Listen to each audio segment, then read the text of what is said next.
Essa é a hora exata para mais um episódio do Meetingcast, o podcast oficial da Tática Eventos. Um espaço para compartilhar tendências e experiências, gerar insights de como criar valor e impactar pessoas através da utilização estratégica dos eventos. Seu evento quinzenal às terças.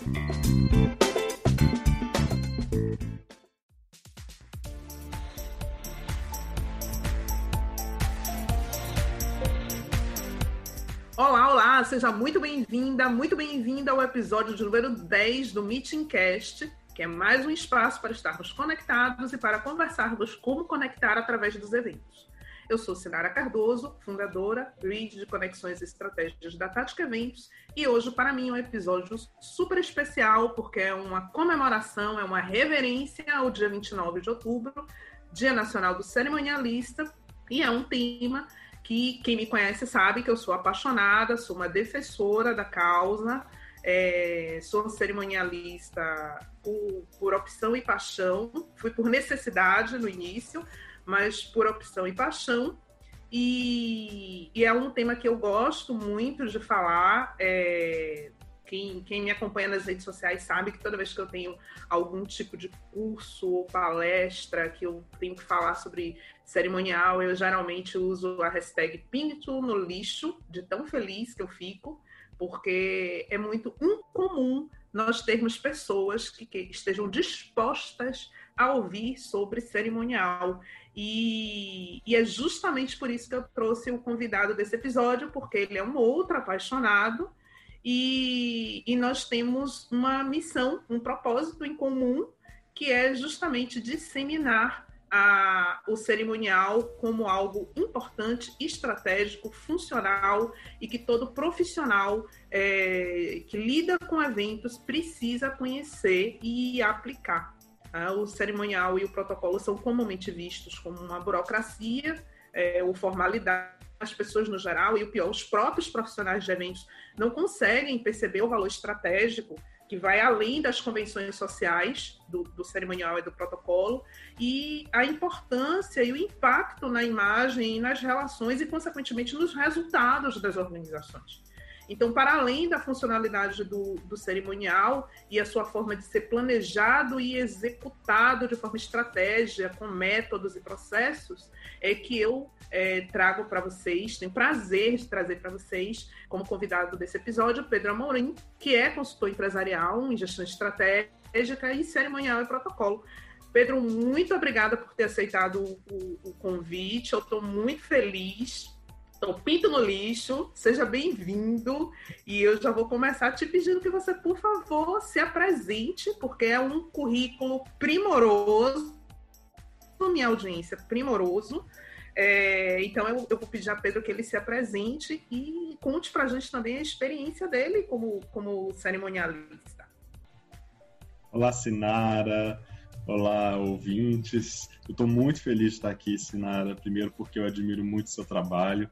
Já escutei vários podcasts seus e é sempre um conteúdo de muita utilidade para a gente que é profissional cerimonial e de eventos, né? E aí eu digo profissional, que é a pessoa que pensa na gestão do trabalho, que pensa não somente no lado operacional, mas também no estratégico, que é essa batalha que você citou, que a gente vem travando diariamente. Acho que é um propósito de vida, sim. Inclusive, a gente vai conversar um pouquinho, mas eu larguei um emprego de 14 anos, concurso público, para poder exatamente sozinho, assim, tomar iniciativa, criar a minha empresa e de batalhar por um pensamento mais estratégico, cerimonial. E é engraçado a gente falar de batalha, né, Sinara? Porque uma das bíblias da estratégia chama a arte da guerra. Então, acho que nada mais natural do que a gente estar nesse campo, porque é muito difícil, é um trabalho, como dizem, né, de formiguinha, pouco a pouco, que requer paciência, que requer conscientização, que requer uma mobilização gradual, que vá crescendo e esse pensamento vá se disseminando do cerimonial como essa importante ferramenta estratégica. E aí, outubro é sempre um mês muito feliz para a gente, né? Dia do Cerimonialista, 29 de outubro. A gente está comemorando nesse podcast, que é uma ferramenta, apesar de não ser tão recente, considerada no mercado, sim, uma ferramenta inovadora, uma ferramenta nova. Inclusive, poucos cerimonialistas e organizadores de eventos, como você, tem essa iniciativa de usar essa ferramenta e, ao mesmo tempo, estimulam que as pessoas escutem, se familiarizem. Então, nós estamos comemorando junto aqui hoje. Não só eu e você, mas todo mundo que está ouvindo a gente, Dia do Cerimonialista, no dia 29.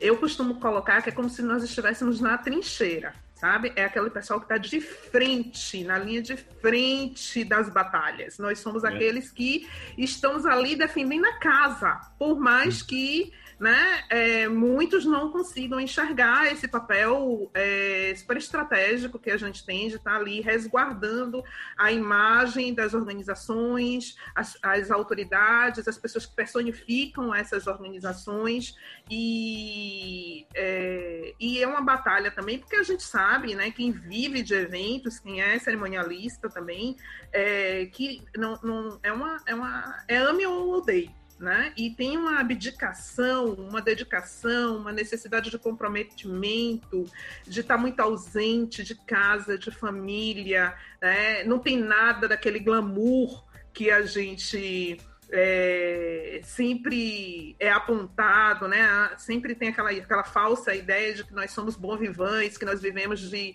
lugares e restaurantes maravilhosos, viagens, cortesias, áreas VIPs, e eu costumo dizer que isso não seria nada mal, né? Não seria, né? Mas também não adianta você estar ali fazendo altos jantares, outras coisas, mas a sua cabeça não está na comida, você quase nunca come, você sempre chega primeiro e sai por último, de pé, preocupado, com a cabeça a mil em vários detalhes. Enfim, essa vida que a gente optou em viver, essa jornada que a gente optou em viver, e que eu sou muito feliz, principalmente numa data festiva como essa, mas que é uma batalha.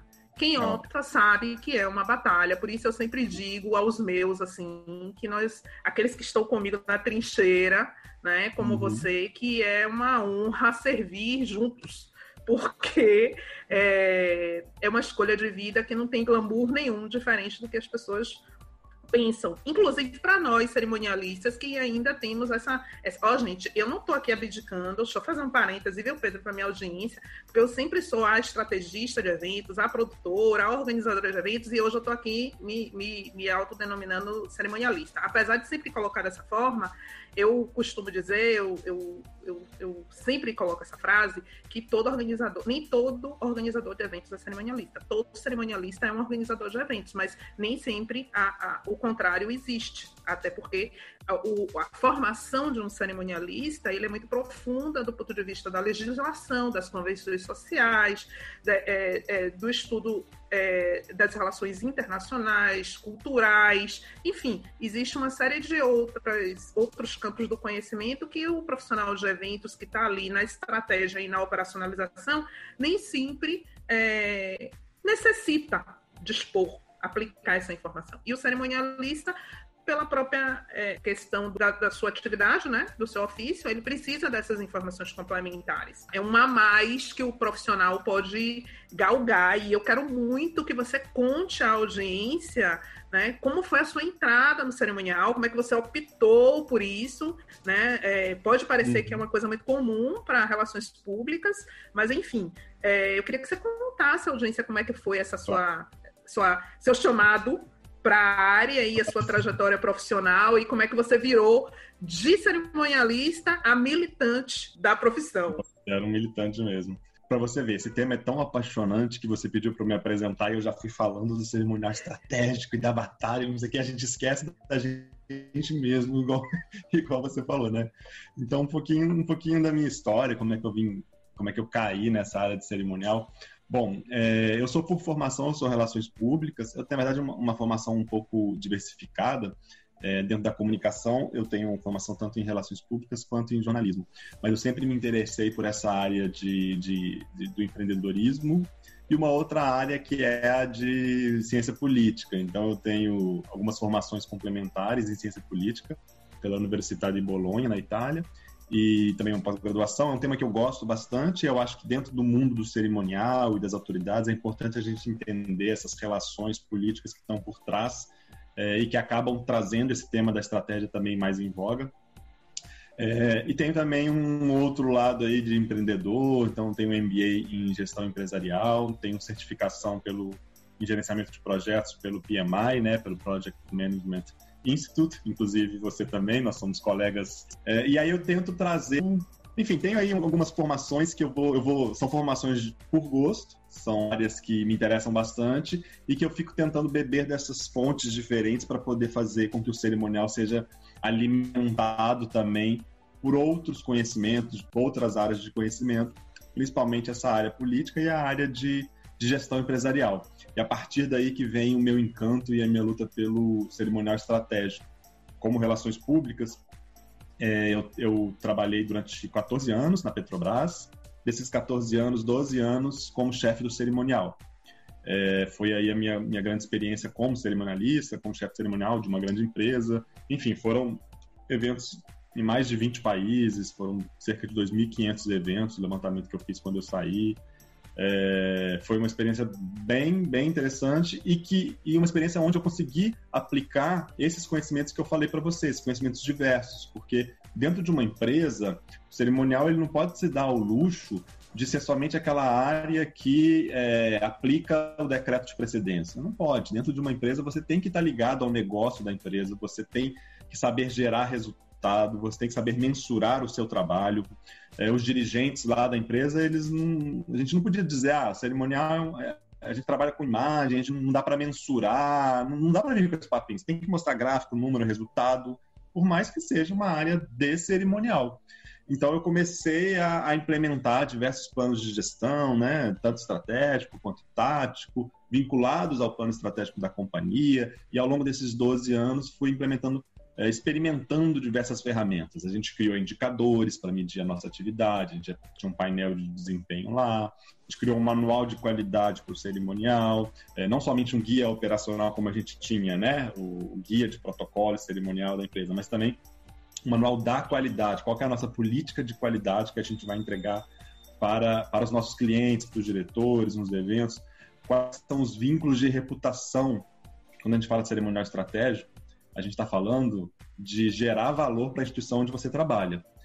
Significa vincular-se aos objetivos estratégicos da sua instituição e fazer com que o cerimonial, que essa área que aparentemente é só operacional, é montar uma mesa, enfim, aqueles estereótipos, né, Sinara, de é a pessoa que escolhe a flor. Eu participava de reuniões lá dentro que as pessoas perguntavam qual flor eu ia escolher. Eu dizia, olha, eu não vou escolher flor, não estou aqui para escolher a flor. Por mais que escolher as flores seja uma parte do trabalho e, enfim, merece todo o respeito. Mas dentro de uma empresa, você tem que ser muito estratégico, porque senão você não sobrevive. Uma área que não demonstra resultado é uma área que na próxima reestruturação eles vão cortar. E às vezes... Perfeito! E às vezes você faz o trabalho bem feito, mas você não consegue apresentar, você não consegue medir. Então você é excelente na operação, mas você é deficiente na sua estratégia. Como é que eu vou mostrar para as pessoas que estão sendo atendidas pelos meus clientes que se eu estou cuidando da pasta do presidente antes dele subir ao palco, eu não estou só cuidando da pasta do presidente, estou cuidando da imagem dele. Ele vai subir ao palco, ele vai representar a instituição de uma maneira organizada, sem, sei lá, mochila em cima da mesa, não sei o quê, porque essa imagem que as pessoas vão enxergar do líder vai impactar na reputação da empresa. Elas olham para o líder e falam, ele é a empresa. Então, se ele está bagunçado ali no palco, a empresa não é confiável. Olha quem está dirigindo a empresa. E aí o valor da marca vai ser impactado. Então, o nosso trabalhinho, né, deixa eu segurar aqui a pasta para o senhor, segurar. Eu tive uma presidente que andava muito de mochila. Teve um dia que ela queria subir no palco com a presidente da República de mochila. Falei assim, não, presidente, deixa que eu seguro aqui. Aí ela colocou o terninho, não sei o que, e subiu. É a imagem da empresa, é o que a gente chama, né, Sinara, de cadeia de valor. Você vai chegar de onde para gerar valor aonde. Se eu tiver que partir de segurar a mochila para chegar lá no valor da marca que é negociada na Bolsa de Nova York, eu vou segurar a mochila sem problema nenhum, sem demérito nenhum. Mas eu tenho que entender por que eu estou segurando a mochila. Correto? Importantíssimo isso. Aliás, mil coisas aí que eu preciso tocar da sua fala, que assim, como você falou, né? A coisa tá tão internalizada na gente que a gente já parte pro estratégico. E é o que a gente defende, assim, né? Quando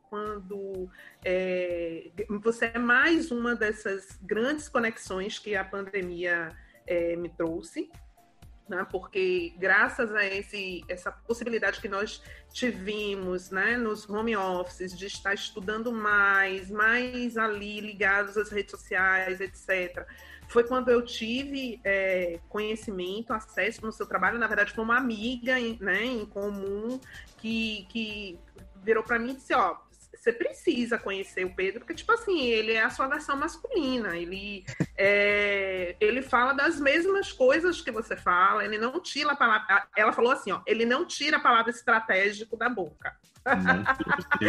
E aí, que é o meu caso. Quando ela fez brincando comigo, mas ela falou dessa forma, ele não tira a palavra estratégico da boca, ele é que nem você.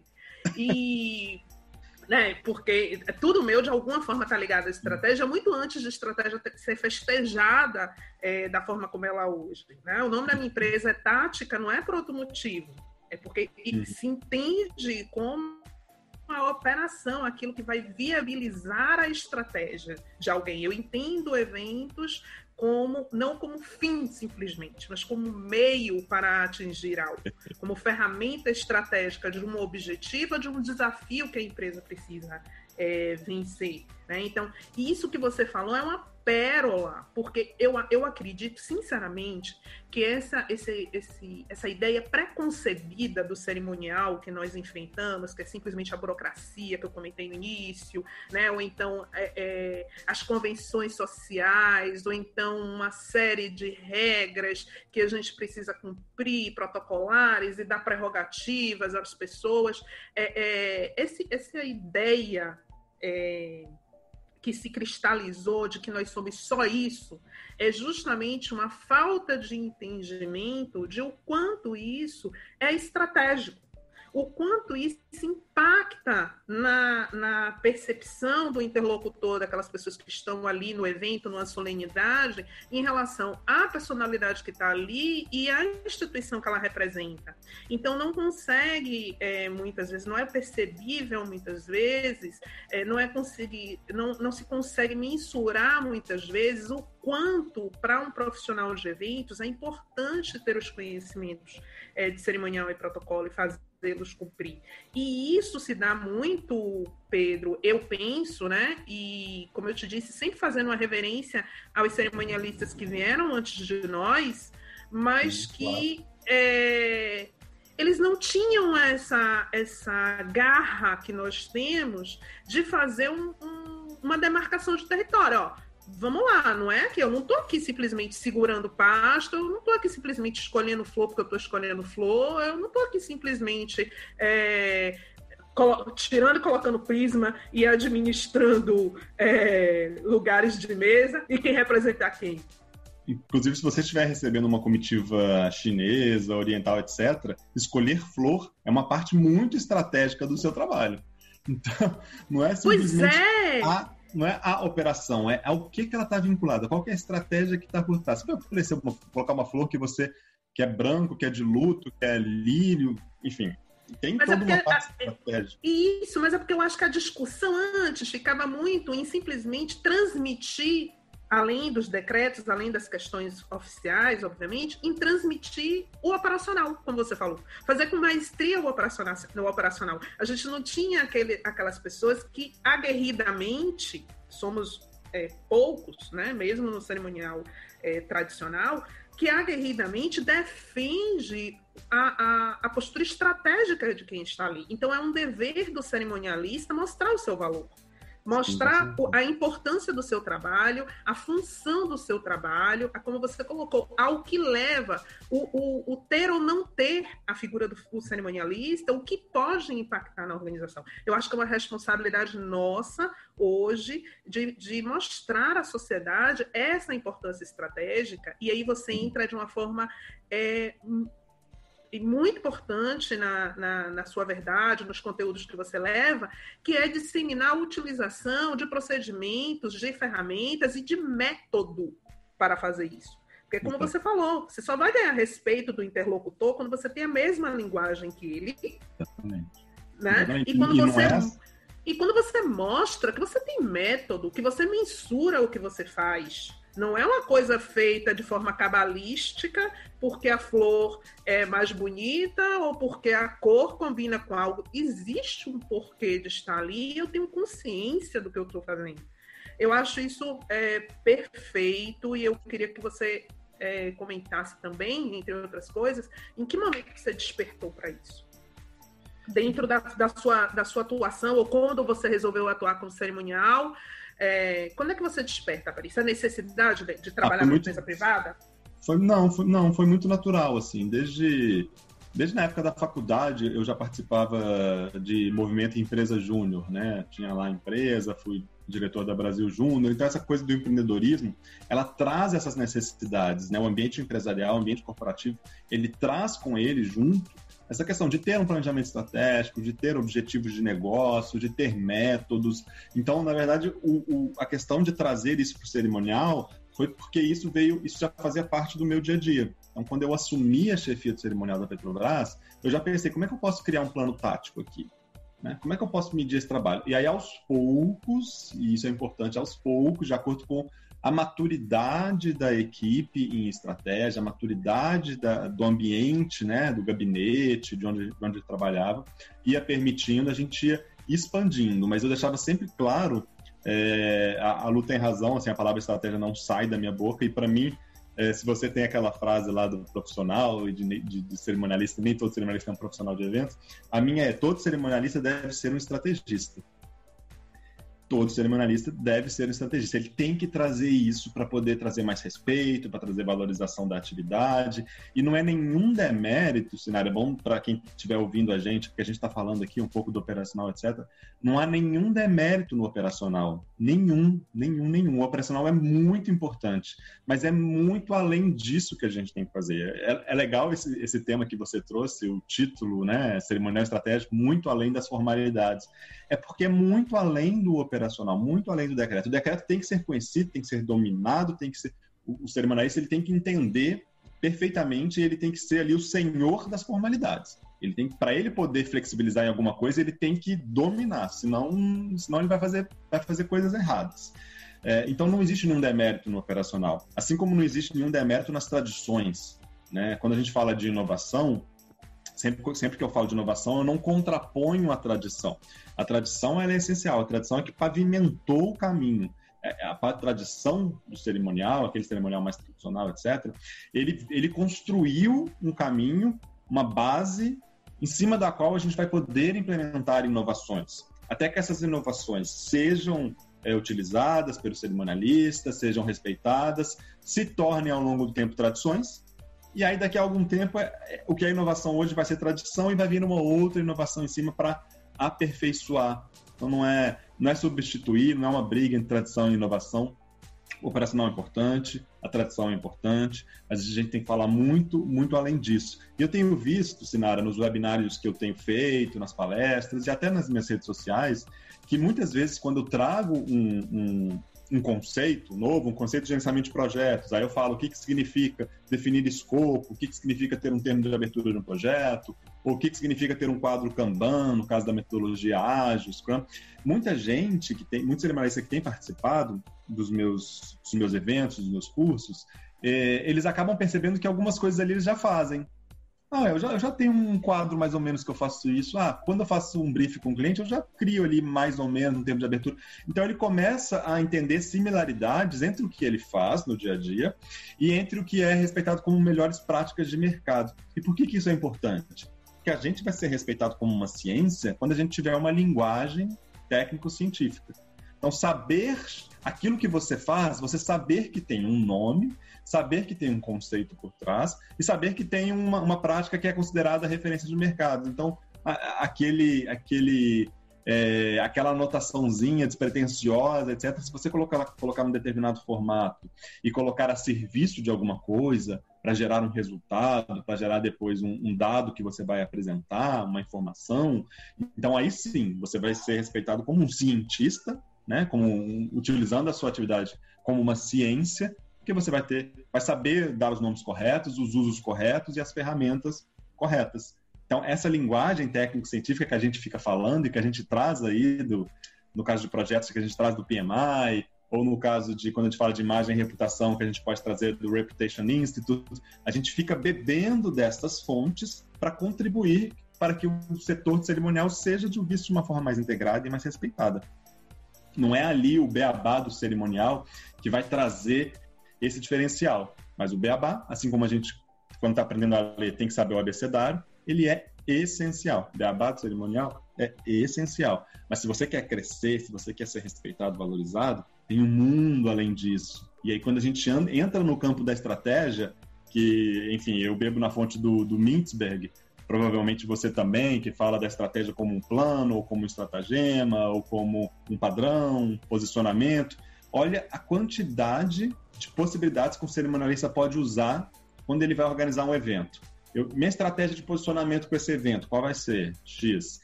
Eu vou usar uma estratégia de padrão, ou seja, eu vou organizar esse evento como eu faço todos os outros, para que as pessoas vejam a nossa instituição como coerente ao longo do tempo. Então, eu vou fazer igualzinho para a pessoa lembrar que o outro foi igualzinho, e aí a minha estratégia de padrão vai construir um padrão na cabeça. Ou não, eu quero ser totalmente inovador, da minha cabeça, meu chefe tem um pensamento que é totalmente peculiar.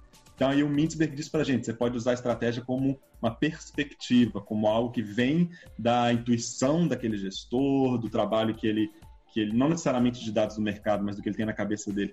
É tão rico, né, Sinara, esse campo da estratégia, que às vezes me dá uma certa angústia de falar, gente, cerimonialistas usem isso, porque é rico demais. E aos poucos a gente vai tentando trazer conceitos, né, fazer webinar e as pessoas irem se familiarizando. Obviamente, a gente não está aqui como dono da verdade, mas é sim um trabalho de desbravador, de bandeirante, de cortar com foice, enfim, não há como negar, né? Eu preciso... Engraçado você falar isso, né? Porque quando a gente falou aqui, né, de batalha, de guerra, de trincheira, você vê como a coisa tá internalizada mesmo, né? Porque o que é estratégia? Você colocou aí, você falou que você foi fundo, né? No estratagema ainda, né? No termo. Fui lá longe. Na origem do termo grego, né? Que é justamente aquela ideia de você ter um conjunto de planos, né? De ações integradas para que você vencesse uma batalha, né? Você tem um método, uma forma que pode ser alterada, como você colocou aí agora brilhantemente, de acordo com o evento, porque o cerimonialista que tem essa visão 360, ele precisa entender que existe uma identidade, precisa haver um padrão que vai identificar a sua instituição, organização, qualquer que seja, mas também precisa ter a perspectiva e esse olhar, digamos assim, safo, perspicaz de saber que muitas vezes também é necessário recuar, porque pode ser que aquilo possa ir para a empresa. Para a audiência que nos ouve, eu preciso colocar duas situações que você falou aí, para botar todo mundo na mesma página, né? Porque nem todo mundo é cerimonialista que nos ouve. Então, quando nós estamos falando muito de decretos, eu preciso, assim, só fazer o registro, que quando a gente fala muito dos decretos, nós estamos falando de basicamente 70.274, que é ordem de precedência, né? Porque a gente que lida com autoridades precisa saber botar cada um no seu quadrado, então a gente precisa dar prerrogativas de acordo com, né, o status ou o cargo que aquela pessoa ocupa, né, no momento da solenidade, e o outro 5.700, que é a utilização dos símbolos nacionais e que a gente precisa fazer uso, principalmente fazer muito mais uso do que pensam, né? Apesar de serem decretos que são, enfim, muito antigos e que precisam de uma revisão, mas que não sofrem mais, como eles colocam no documento, multa e apreensão se você não não aplicar na risca, mas a gente deve, eu penso, né, como um dever de honra à pátria, independente de qualquer coisa. Então, só para a gente nivelar, isso é, assim, o básico, do básico, do cerimonialista, não é decorar os decretos, mas você saber trabalhar com eles e outros tantos que existem, que respaldam, né, de convenções e questões políticas e de relações bilaterais que nos respaldam no recebimento, principalmente de missões e de autoridades internacionais, e também aquelas convenções sociais que nós temos, né? Além da boa e velha etiqueta que a gente também precisa fazer cumprir enquanto cerimonialista, é casamento aí de toda a vida, né? E que as pessoas entendem, infelizmente, né? Como perfumaria, né? Como purpurina, mas que tem o seu valor quando nós estamos falando de imagem, como a gente já contou. Então, só para deixar todo mundo na mesma página, né? Esse é o nosso básico, é o nosso feijão com arroz, que como Pedro colocou muito bem, você não pode partir para um estágio mais avançado, que é você trabalhar de uma forma estratégica, com método e processo, se você não domina o básico na sua condição de cerimonialista. Então, você precisa dominar esses conhecimentos, esses e muitos outros que compõem os fundamentos ali do cerimonial, e aí, a partir, obviamente, de uma gestão dita como estratégica, você começar a inserir na sua prática esses processos e esses métodos que Pedro citou. Assim, só para a gente fazer um parênteses. Não, foi essencial isso. Até mesmo para as pessoas que estão ouvindo compreenderem junto com a gente que o básico ele é importante, não é só porque ele é um decreto. Claro que o fato dele ser um decreto, ser uma lei, eles são importantes, a gente tem que seguir. Mas ele é o nosso porto seguro. É a partir daquele porto seguro que a gente vai conseguir executar o nosso trabalho e conseguir trazer melhorias. Porque um decreto, que era decreto 70, ele tinha cargos, tudo bem, ele vai sendo atualizado com cargos e tudo mais. Mas tem coisas que não fazem sentido mais hoje em dia e que não são mais a prática do mercado, né? Então, quando você falou do recuo, às vezes o recuo é estratégico. Às vezes você voltar para o básico é uma estratégia sua. Você fala assim, não, isso aqui vai dar um problema se eu fizer, porque, enfim, essa pessoa que tem essa precedência não se dá bem com a pessoa que ficou ao lado, então você volta lá no decreto para falar assim, não, vamos fazer dessa forma, e aí você se utiliza dele de uma forma estratégica. Quando eu falei do recuo, eu pensei aqui, por exemplo, eu tive uma situação uma vez, em um evento, eu estava assessorando, fazendo a organização do próprio evento, mas eu assessoro toda a parte de cerimonial, né? O cerimonial aos cerimonialistas da casa, porque a gente precisa contextualizar o cerimonial dentro dessa ideia maior da organização de eventos e do impacto para fora da instituição. E aí, nós tínhamos uma foto, aquelas fotos oficiais de final de evento, e tratava-se de um órgão jurídico, e a presidente queria fazer a foto oficial no lado externo, queria fazer em uma área externa e emblemática de Salvador, que conseguisse pegar o ponto e tal. E eu fui obrigada a sinalizar a ela que era maravilhoso do ponto de vista né, do acolhimento enquanto anfitriã e tal, mas assim, com a sociedade toda ao nosso redor, né? Que tipo de questionamento e de imagem nós estamos passando de fazer um evento, depois entrar num restaurante que tem um determinado padrão e aquelas pessoas estão vindo e são servidores públicos, aí você começa a pensar, imaginar que outro dia as contas de um tribunal de justiça estavam no Fantástico sendo questionadas, né? Os itens que constavam em um evento ou nas licitações de um tribunal estão sendo questionados, a gente precisa se preocupar com isso, porque nos dias de hoje, com transparência e com a internet, bater uma foto, tá na internet, virou meme. A gestão da crise é muito pior se você tem condição de avaliar o cenário e dizer como é que eu posso atender a minha autoridade, mas assim, levar o conhecimento dela, que ela precisa estar a par das consequências que podem ser geradas para a imagem, para a sua própria imagem, para a imagem da instituição, se ela tomar aquela decisão.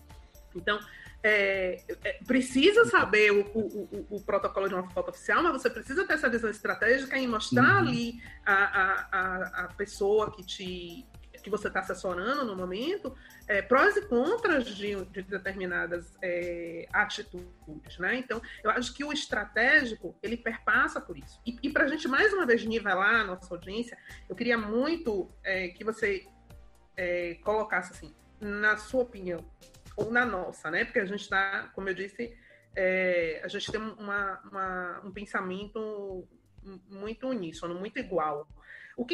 Como é que você pode definir para a audiência o que é um cerimonial estratégico? O que você tem de diferente no cerimonial estratégico da prática convencional do cerimonial, para ficar bem claro assim para a nossa audiência?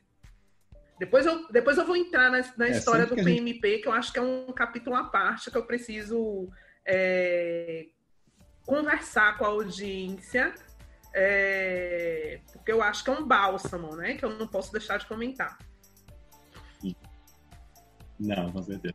Bom, sempre que a gente fala de estratégia, traz para o campo do cerimonial, a gente está falando de reunir ali todas as ações, todas as iniciativas que aquele cerimonialista vai ter dentro da instituição ou para o cliente dele, orientados para um resultado específico que seja este vinculado ao que a instituição ou que o cliente deseja. Então, a partir disso, a gente tem aí uma série de tomadas de decisão que vão se alimentar deste resultado esperado. O que eu quero dizer? Se você não tem uma estratégia bem definida, os seus eventos, eles vão ser como... Vamos falar da guerra aqui. Você vai estar atirando para cada hora para um lado diferente.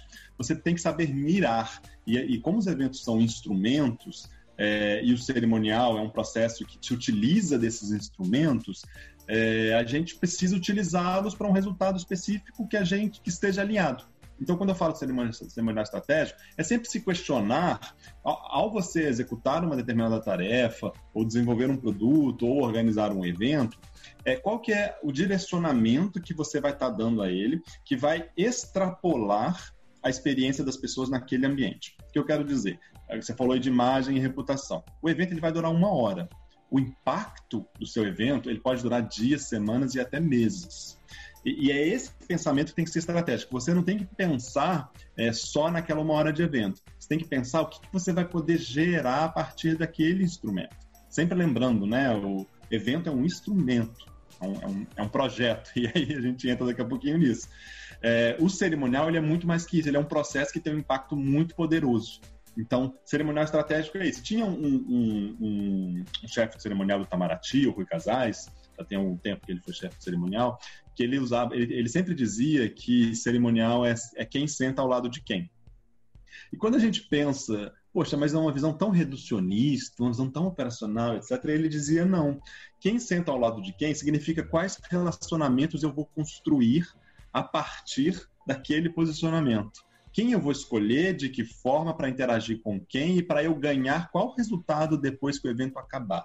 Então, por mais que a gente tenha uma percepção operacional de algumas coisas, o pensamento estratégico ele vai expandir isso. Ele vai expandir a nossa mente, expandir a nossa visão. E quando a gente faz isso, no meu caso, eu trabalhava dentro de uma empresa, né, que visava lucro, que tinha um plano de negócios, etc. Mas às vezes é uma cerimonialista social que tem ali um cliente, uma noiva, etc. Não importa qual que é o tipo de evento. O que importa é essa mentalidade estratégica de resultado. Uma noiva que programa um evento, um casamento daqui a algum ano, etc. O que ela quer com aquilo? Né? Como é que você vai tornar aquele evento memorável? O casamento é provavelmente o evento mais importante da vida dela. Você quer que ela se lembre para sempre ou que ela prefira se esquecer para sempre? Você quer que as pessoas que participaram, qual a mensagem que as pessoas querem levar daquela experiência? E a partir dessas, não suposições, mas desse levantamento de expectativas, de informações, é que você vai escolher. Aí que você vai usar o cerimonial tradicional, você vai usar uma coisa mais ágil, ou você vai escolher o tipo de evento. Se eu vou fazer um congresso, se eu vou fazer um simpósio, se eu vou fazer uma mesa redonda. Veja que cada tipo de evento, cada tipo de mesa que você montar, etc., vai propiciar tipos de relações diferentes. E assim você vai conseguir ter um melhor resultado, perante o seu público, perante a sua audiência. Pode parecer, às vezes, um pouco complicado por causa dos termos que a gente usa, stakeholder, audiência, não sei o quê, mas, na prática, é você sempre pensar o que você quer ao fazer determinadas escolhas. É sempre você ter em mente que você não trabalha com o decreto ou com a presidência, você trabalha com imagem e com reputação. O cerimonialista, muito cerimonialista não tem noção desse poder que é trabalhar com imagem, né? Nem que seja para ser invisível. Tem gente que a estratégia é, não, eu quero que ninguém perceba que o cerimonial esteja aqui, que seja invisível. Aí você adota aquele padrãozinho, beleza, mas você tinha uma estratégia para isso.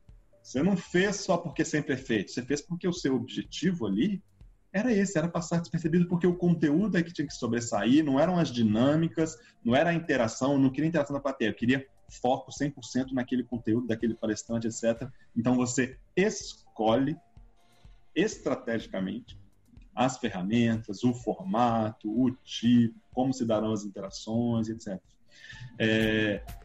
Acabou que eu não fui conciso, mas é um pouco assim, um pouco de cada coisa para construir esse cerimonial estratégico. Não sei se ficou claro. Eu espero que sim. E se não, assim, sugiro fortemente que retorne e ouça. Porque eu acho que são coisas muito importantes que foram ditas e que precisam ser digeridas com muita consciência, com muita presença de cada palavra. Porque a importância daquela mensagem. Engraçado, eu tô começando a acreditar que você não me disse que era praticamente um irmão gêmeo perdido, né? No mundo. Eu tô começando a acreditar. Porque, olha só, se você for nas minhas redes sociais, você vai ouvir essa palavra reputação toda hora. Por quê? É que nem estratégico. Eu tenho um trabalho de marca pessoal. Hoje, além da tática, né?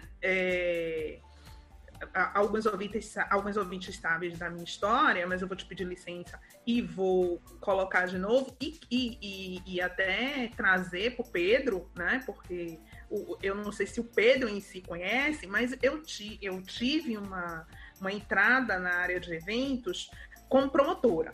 Depois eu comecei, como eu não tenho um padrão, né, de recepcionista, principalmente quando eu comecei, que a gente tinha aquele padrão estereotipado mesmo, alta, magra, loura, lindíssima, mas eu era muito safa, eu comecei a fazer supervisão muito rápido. E depois produção. E eu comecei a perceber que quem tinha conhecimento de cerimonial era raro e se destacava.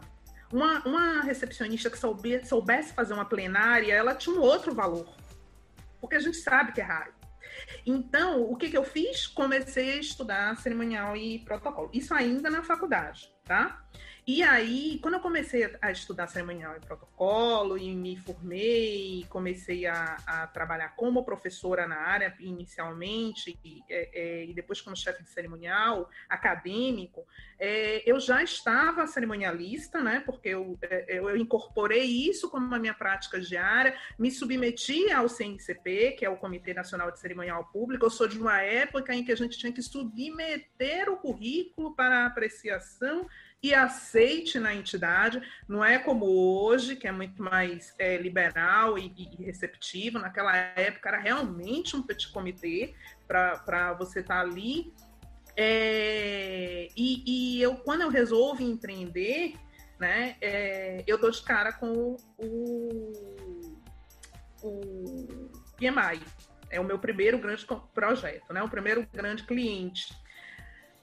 Fazendo um pulo dessa história, a tática, pelo fato de eu ser cerimonialista, a tática sempre teve como diferencial atender muito a área jurídica, que é uma área que valoriza muito a questão do cerimonial e do protocolo, as prerrogativas, por uma questão natural, né? Então, a gente atende muito essa área jurídica. E o que aconteceu?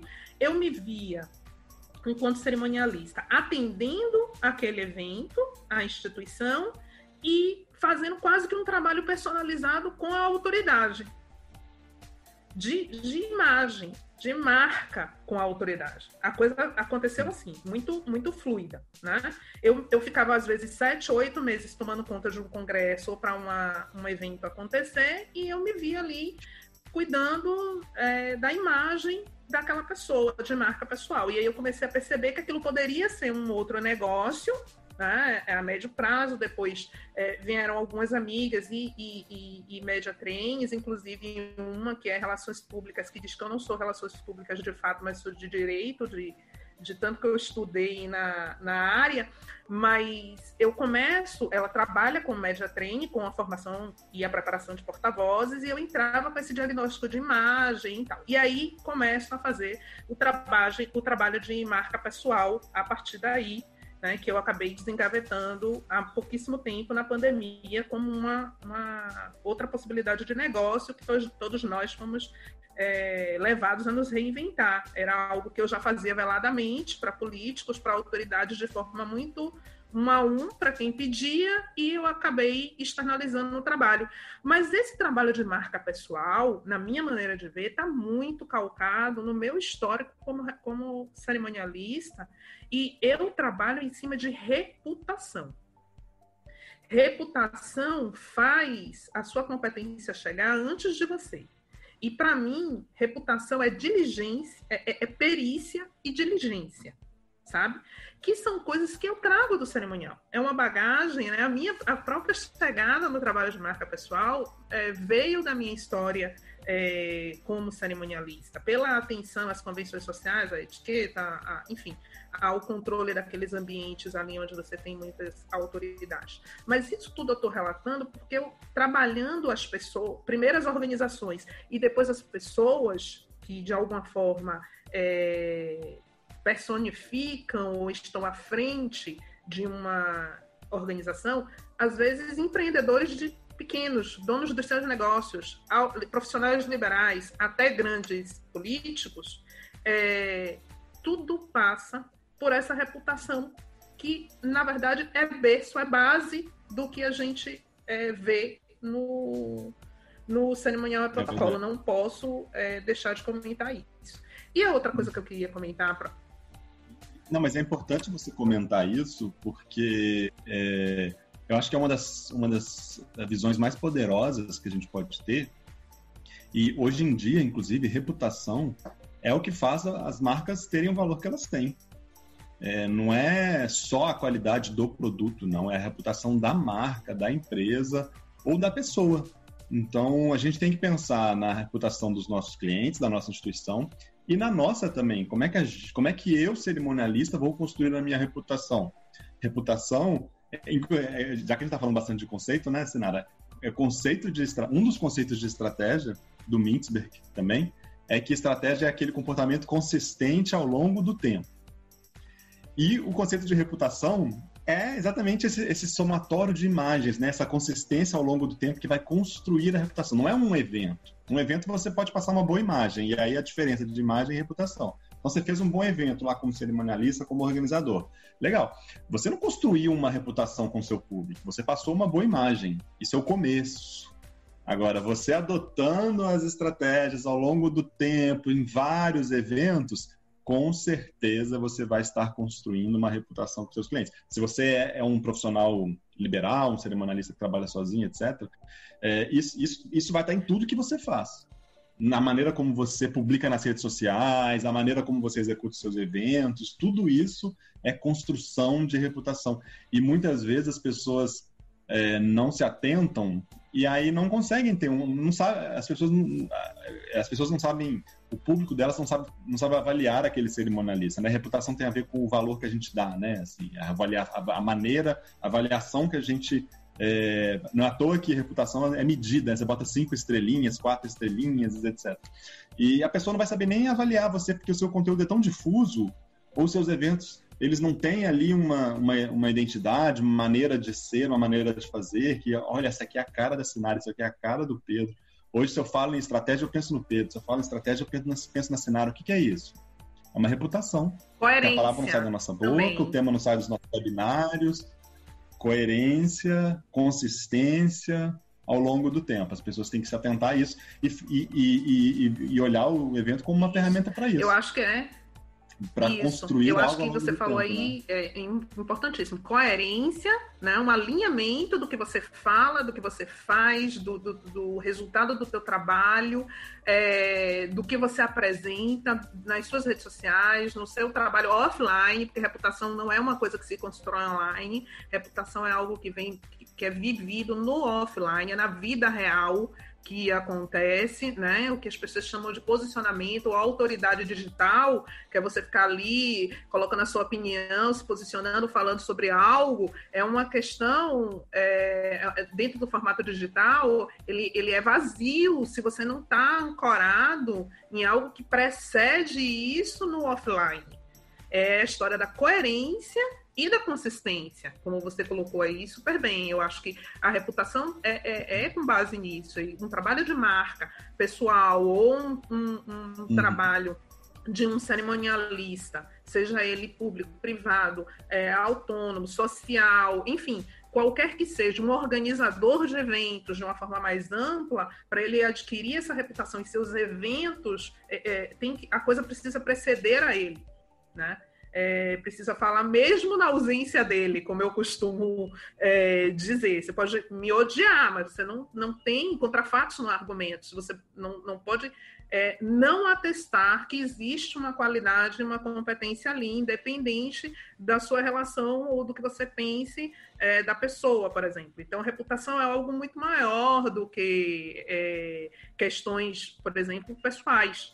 Né? Então, tem um brilho nesse negócio, e quando a gente faz de uma forma bacana, bem pensada, planejada, estratégica, acho que esse é o ponto B que você fala, sabe? De onde nós estamos e para onde nós queremos chegar. Mas é interessante isso que você falou, que assim, a reputação ela precede o evento. Então, à medida que você vai construindo ela, quando você tiver já uma reputação mais forte, consolidada, etc., antes de você executar o evento, você começar a divulgar, as pessoas já estão fazendo valor positivo daquilo. Veja só, você se esforçou tanto para aquela hora de evento, mas você já está colhendo frutos antes do evento acontecer. E você vai colher frutos muito depois que o evento acabar. Porque a reputação que você falou, ela precede, e aí, sem querer ser repetitivo, mas enfim, no livro A Arte da Guerra, né, do Sun Tzu, que é a Bíblia da Estratégia e tudo mais, ele fala assim, que a melhor estratégia é aquela que precede o conflito, que é aquela que faz com que o conflito nem aconteça, porque você foi tão bom estrategista que você evitou que não é aquela estratégia que você vai usar na hora da guerra. Então não é na hora do evento. A melhor estratégia é aquela que você vai usar antes, que quando chegar o evento você não vai precisar lutar, você não vai precisar guerrear, não vai ter conflito, não vai ter gafe, não vai ter nada, porque você já foi um bom estrategista antes disso. E tem tudo a ver com reputação. Essa articulação também, prévia, você agora falou assunto... assim, profundamente como relações públicas, né? Alguém que intermedia ali as relações e articula e consegue abafar a crise antes que seja necessária a gestão dela, né? Isso é maravilhoso. Mas para poder a gente encerrar, fazer uma consideração a respeito dessa questão da utilização dos processos de gerenciamento de projetos que você comentou, porque a gente, né, eu inclusive fiz esse spoiler, prometi a audiência, né, fazer uma correção, lhe pedir desculpas se eu dei a entender, mas eu não sou PMP, eu não sou. Eu nunca me submeti. Eu acho que eu tenho, inclusive, um presidente aqui que sempre fala que eu deveria fazer. Apesar de que eu já fiz uma série de simulados e desde o primeiro eu consegui mais de 66%, que é o necessário, né, para aprovação, sem estudar, diga-se de passagem, mas é porque eu respirava aquilo. Né? Aqueles 52 processos eram meu dia a dia tomando conta de um capítulo. Então, não era muito tranquilo para mim, assim. E pensar como americana, porque eu sempre digo a quem vai se submeter à certificação. Você não pode ficar pensando na realidade que você vive aqui no Brasil. Você tem que pensar com essa, né, dentro daquela forma americana que é, inclusive, base para outras certificações internacionais que eu me submeti, que consegui nas avaliações, é justamente, acho que o grande pulo do gato é pensar como um americano e não um estrangeiro que está submetendo a certificação. Mas eu tenho uma história, né, com gerenciamento de projetos que eu defendo muito, todo mundo que me conhece sabe e também pode ver aí abertamente nas minhas redes sociais, mas independente disso, é uma prática dentro da tática, né, e que você também tem divulgado muito. Então, pelo fato de você ter a certificação, né, de gestor de projetos, digamos assim, numa tradução mais livre, né, mas uma certificação internacional como gestor de projetos. E aí, Pedro, eu queria que você só desse a cereja do bolo para a audiência de que, assim, talvez com informações que as pessoas vão ter que ir buscar comigo, com você, mais adiante, em livros e etc., mas dá a cereja do bolo, enquanto gestor de projetos, alguém que procurou a certificação e implementou práticas, o que você trouxe, seja da gestão de projetos tradicionais ou seja dos métodos ágeis para a sua prática profissional e que você recomenda super?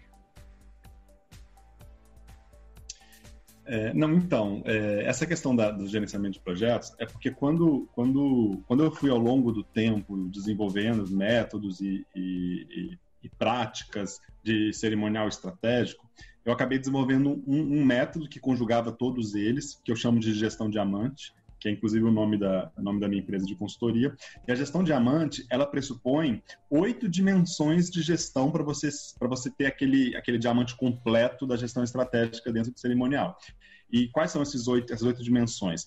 Gestão da reputação, gestão de pessoas, gestão da qualidade, gestão do relacionamento, gestão de inovação e processos, gestão de desempenho, gestão do conhecimento e, por fim, gestão de projetos. Então, dentro de cada dimensão dessa gestão, tem aqui melhores práticas, tem adaptações para o mundo, para o dia a dia do cerimonial, etc.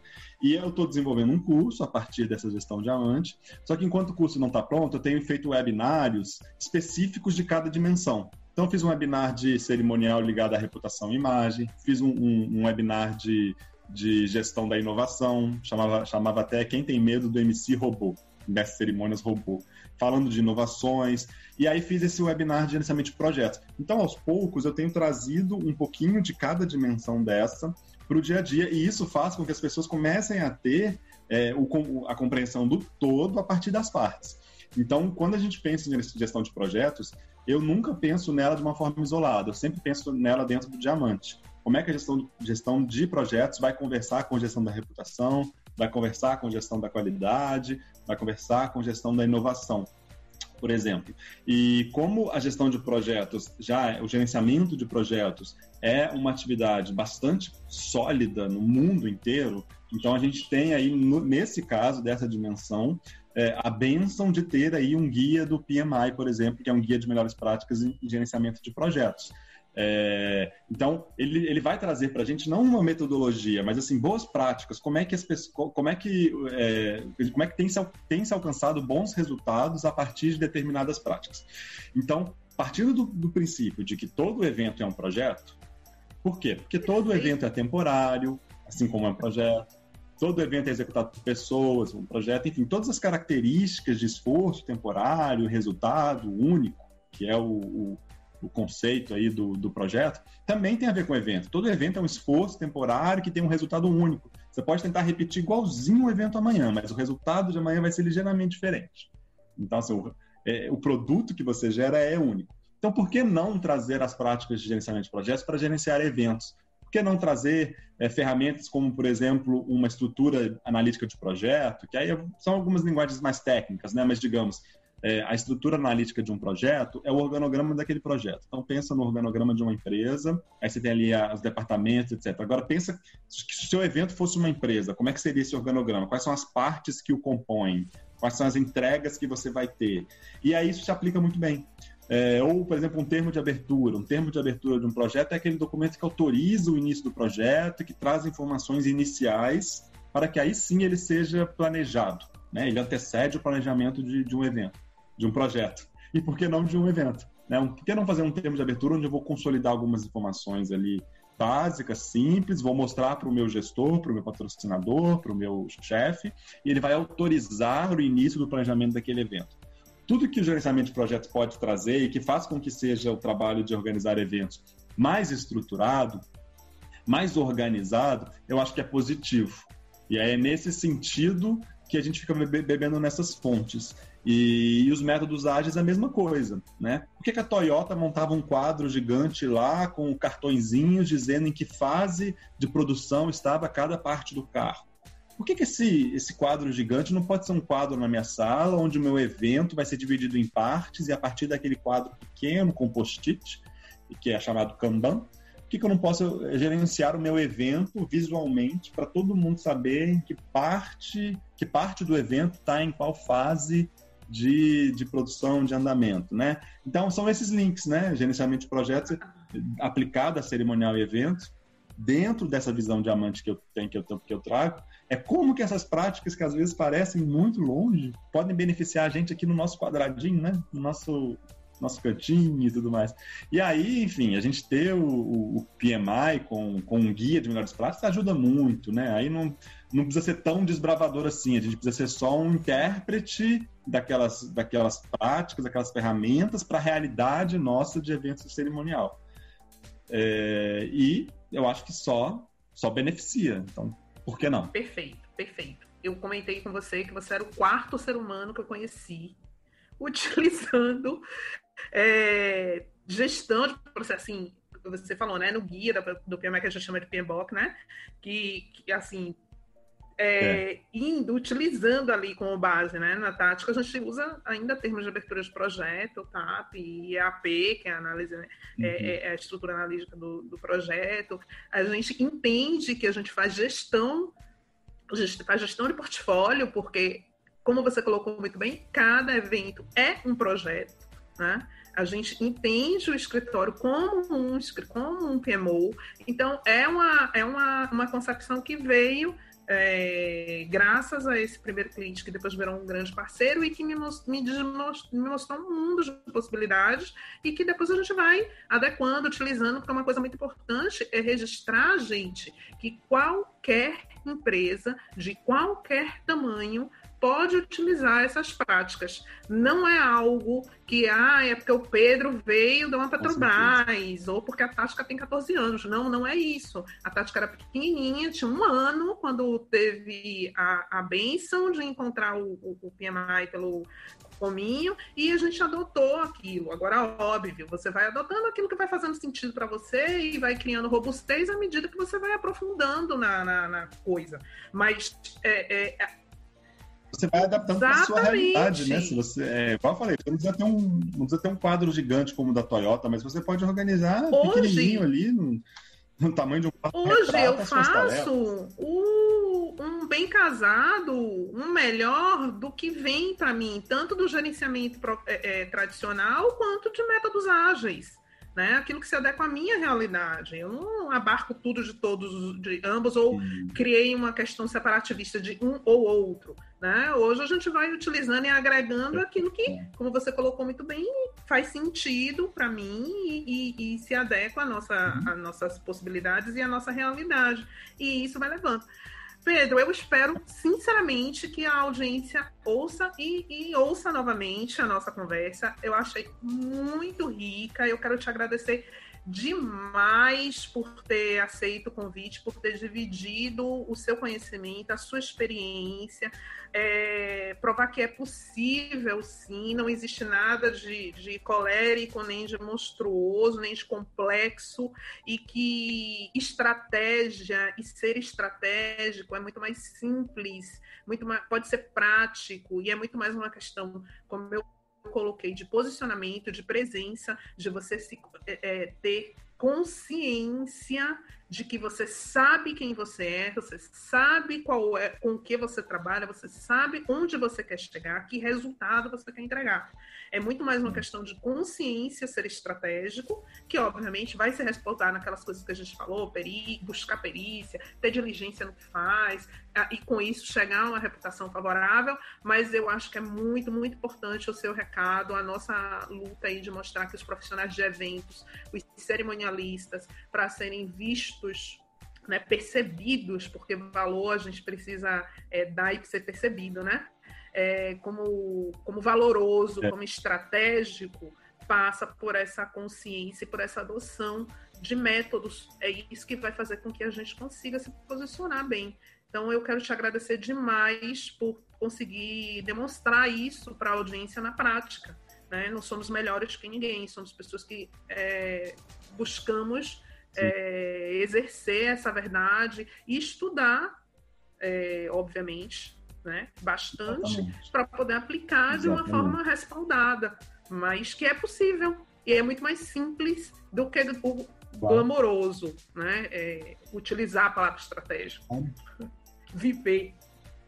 Qualquer melhoria, por menor que seja, ela vai ser bem-vinda. Então, ninguém é obrigado a utilizar os quase 50 processos do PMI ou utilizar as 8 dimensões da gestão diamante. Você pode usar uma, duas, 2 processos. O importante é você entender, saber que existe, que essas coisas estão à disposição para a gente utilizar. Então, assim, buscar o conhecimento, né? Buscar os conteúdos. Eu sempre digo para as pessoas em termos de Instagram, para as pessoas seguirem mais conteúdo do que pessoas. Muito bom. Né? A gente não está seguindo pessoas, está seguindo conteúdo. Então, se o meu conteúdo te interessa, aí eu convido as pessoas para me seguirem. Caso o meu conteúdo as interesse, pedroamorim.cerimonial no Instagram, siga um conteúdo. Se aquele conteúdo for adequado para você, siga aquela pessoa, mas não foca... Acho que a questão das musas fitness e dos influenciadores, que são modelos, etc., é outro público. A gente não está falando aqui dessa questão de gestão, de profissional, de utilizar o Instagram de uma forma profissional e de crescimento mais do que a estética, né? Sigam conteúdos. E até acho que a gente pode, de repente, escrever alguma coisa junto, Sinara, que a gente falou de 3 Cs. Letra C, né? 3 Cs. Coerência, consistência e consciência. Os 3 Cs do novo cerimonial. Já tem aí um artigo, um paper saindo, alguma coisa. Eu já disse ontem, quando eu estava conversando com o Pedro, eu falei, Pedro, vamos escrever um livro. Porque a gente já falou aqui para escrever um livro. Só conversando assim na prévia do podcast, gente. Vocês não imaginam. Deixar eu vou até aqui, não sei que horas. Mas, enfim... 24 horas, não pode. Vocês acompanham a gente lá nas redes sociais. Essa semana a gente está trabalhando muito, o cerimonial está em alta pela data, pela grande data. Parabéns, Pedro, pelo profissional que você é, pela pessoa, pela sua trajetória e pelo Dia do Cerimonialista. Muito obrigada mais uma vez. Eu que agradeço, Sinara, agradeço você e a todos que estão escutando a gente. E a gente segue à disposição, né, pelas nossas redes. Vamos aumentar aí nosso networking com o maior prazer. Obrigado pela oportunidade. Então, esse foi o nosso podcast de número 10, o nosso episódio. Comentários, sugestões, dúvidas, por favor, entrem em contato conosco pelas nossas redes sociais, pelo LinkedIn, pelo Instagram da Tática Eventos. Até o próximo episódio.